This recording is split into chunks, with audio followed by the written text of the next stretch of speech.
Hello everyone, quick video on the tape holder reel for the marking tool.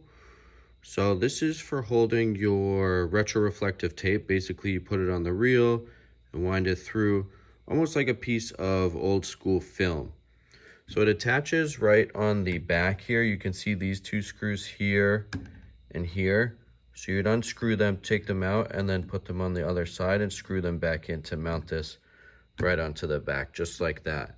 And then you pull the tape through the reel, down through under the sample, so the tool would be right down there, and then over onto the other side. So it just makes it a little bit easier. You don't have to cut individual strips every time. Saves a little bit of time. If you have any questions on the marking tool or the tape holder reel or the actual retroreflective tape, you can visit us at universalgripco.com. Thanks for watching.